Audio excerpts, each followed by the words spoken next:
wabarakatuh.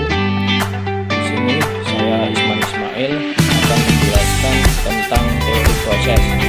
Dalam konteks motivasi adalah pendekatan yang berfokus dalam bagaimana individu membuat keputusan dan bagaimana proses mental mempengaruhi motivasi dan perilaku mereka. Berbeda dengan teori konten yang lebih menekankan pada faktor-faktor yang memotivasi individu seperti kebutuhan dan keinginan. Teori proses lebih menyoroti mekanisme dan dinamika yang terlibat dalam motivasi.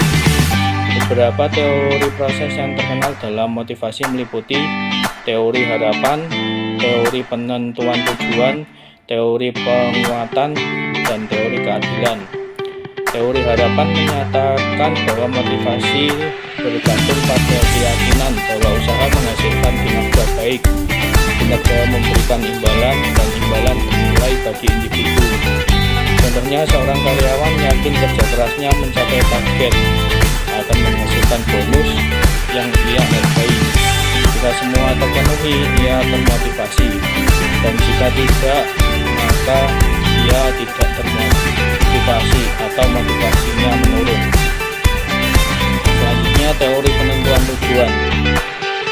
Teori penentuan tujuan menekankan bahwa tujuan spesifik dan menantang meningkatkan motivasi dan kinerja. Contohnya, manajer menetapkan target kenaikan produktivitas 15% dalam 6 bulan. Tujuan yang jelas ini mendorong tim mencari cara baru untuk meningkatkan efisiensi, seperti mengadopsi teknologi atau memperbaiki proses kerja. Selanjutnya, teori penguatan.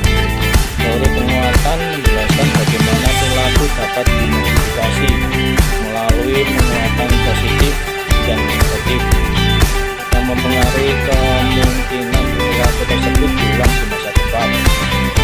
Contohnya, manajer restoran memberi voucher gratis kepada pelayan dengan ulasan positif, yakni penguatan positif, dan memberi umpan balik pada pelayan yang sering mendapatkan keluhan, yakni penguatan negatif, untuk mendorong perbaikan. Yang selanjutnya, teori keadilan. Teori keadilan menyatakan bahwa individu membandingkan rasio kontribusi dan imbalan mereka dengan orang lain, dan ketidakadilan dalam perbandingan ini dapat mempengaruhi motivasi dan kepuasan kerja.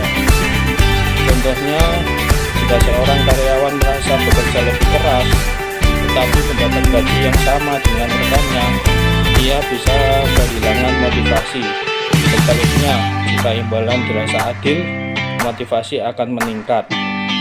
Sekian yang dapat saya sampaikan, kurang lebihnya saya mohon maaf sebesar-besarnya.